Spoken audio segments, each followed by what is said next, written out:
Welcome back. In this example, we're going to look at walks, trails, paths, and circuits that we talked about in a previous video. And as I mentioned in that video, anytime you work with these various things, I want you to take a look at this summary. This tells you what is allowed, what is not allowed in classifying walks. Uh, Walk is you start at a vertex, either you come back to the same vertex, or you go to another vertex, or you don't go anywhere. That's a walk. Anything is a walk. You could repeat the vertices, you could repeat the edges, you really don't need to go anywhere, just stay there at that vertex. These are all walks. And then, depending on what type it is, it can be classified as trail or a path or circuit or simple circuit and so on and so forth. We're going to pay attention to circuits because later on in next video we're going to talk about Euler circuits and also Hamiltonian circuits. The Euler circuit will help you to answer the question raised in the first video about Königsberg bridge problem. Okay? So pay attention to this. So here is a graph. The graph has 6 vertices, V1, V2, V3, V4, V5, V6. And it has 9 edges because I see E sub 9 is the largest number. So this graph consisting of 6 vertices and 9 edges. And also there's a loop here. Okay, this edge E4 connects V3 to itself, so there's a loop. So keep that in mind. Now, I want to draw attention to the problems A, B, C. I want to make some comments before we answer those questions. And here the question is, they gave you different walks, and they want you to classify or determine which one are trails, paths, circuits, and so on and so forth. Okay. Now, the main point here is if you look at the part A, they gave you a walk in terms of both vertices and edges. For example, this means you go from vertex V1 to V2 via E1, that specified the edge. From V2 to V3, you go by E3. From V3 to V3, you go by E4, so take a loop. And then from V3 to V4, you go by E5. So really this walk is, you start here, go along this edge, go along that edge, take a loop, and then go to V4. Since the starting point and end points are different, it's not closed. That much we could say. Whereas if you look at this walk, they simply gave you edges, E1, E3, E5, E5, E6. So they repeated an edge here.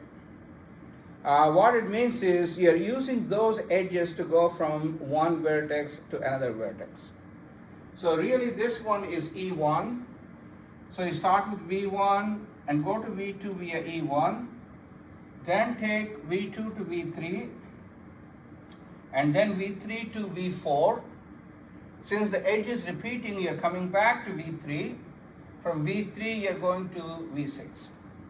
So in this case, the walk is given just by means of edges. Okay? That's one kind.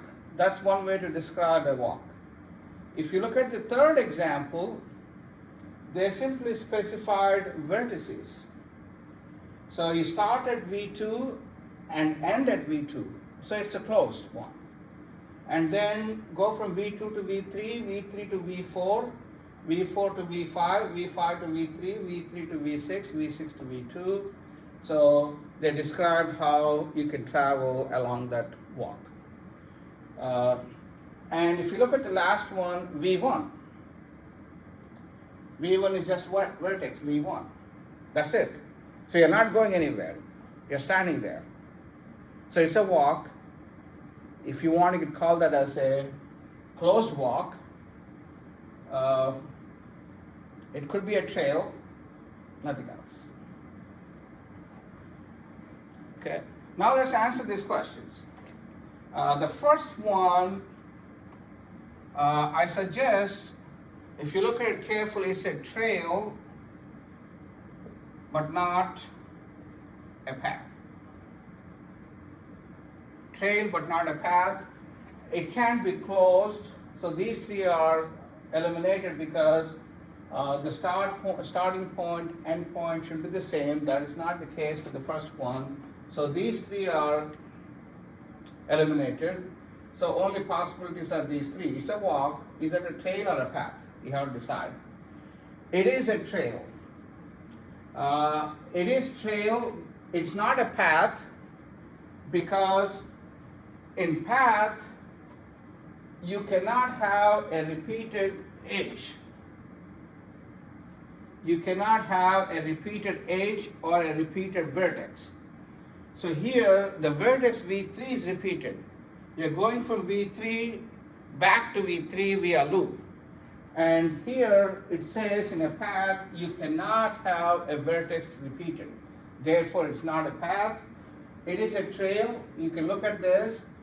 You have a repeated edge. No edge is repeated here. Repeated vertex, of course we have a vertex that's repeated.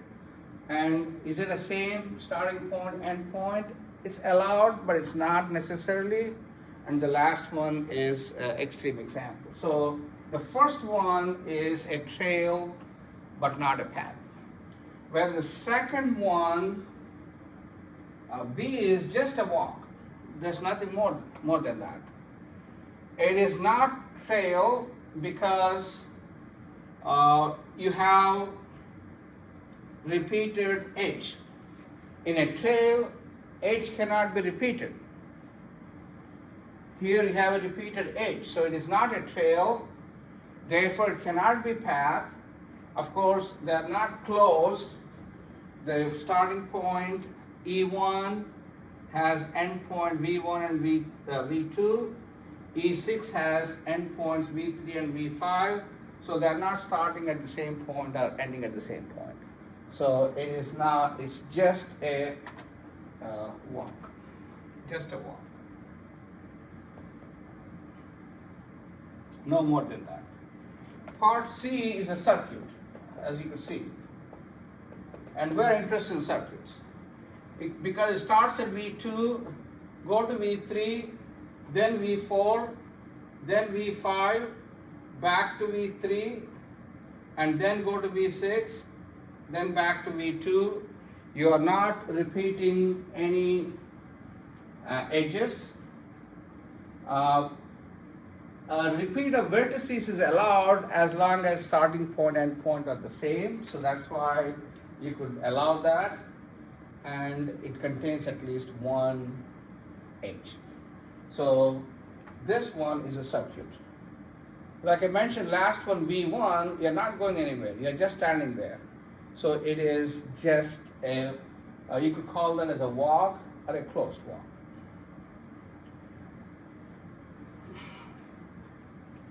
Okay? Thank you.